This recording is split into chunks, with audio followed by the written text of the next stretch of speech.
Hi viewers, good morning. అందరూ ఎలా ఉన్నారు? ఈరోజు రథసప్తమి కదండి. ప్రతి ఒక్కరికి రథసప్తమి శుభాకాంక్షలు. ఈరోజు మీకు ఒక చిన్న విషయం మీతో షేర్ చేసుకోబోతున్నాను. నచ్చితే లైక్ చేయండి, షేర్ చేయండి, కామెంట్ చేయండి, మన ఛానల్ సబ్స్క్రైబ్ చేసుకోండి. ఓకేనా? ఈ సంఘటన వచ్చేసి ఇది తమిళనాడులో జరిగిందండి. నిన్న జరిగిందనమాట.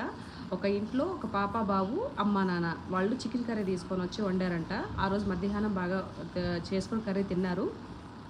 కొంచెం కర్రీ మిగిలితే అది ఫ్రిడ్జ్లో పెట్టుకొని మరుసటి రోజు కొంచెం వేడి చేసుకొని తిన్నారంట. తిన్నాక ఒక 10-15 నిమిషాలకి పాపకి వామిటింగ్ స్టార్ట్ అయినాయి. స్టమక్ పెయిన్ వచ్చేసింది. ఏందబ్బా ఇలా అని చెప్పేసి హాస్పిటల్ తీసుకెళ్ళంగానే పాప మరణించిందండి. దాని తర్వాత వీళ్ళ పెద్దవాళ్ళకి కూడా వామిటింగ్స్ అట్లా అయిపోయి వాళ్ళు అస్వస్థతకి గురయ్యారు. ప్లీజ్ దయచేసి చికెన్ కర్రీని మరుసటి రోజుకి మిగిలితే పడేయండి, ఏం ప్రాబ్లం లేదు. లేదంటే తినేసేయండి అప్పుడే. అది పెట్టుకొని మళ్ళీ ఫ్రిడ్జ్లో పెట్టుకొని అది మరుసటి రోజు తిని వేడి చేసి అలా చేయకండి. ప్రాణాల మీద తెచ్చుకోకండి.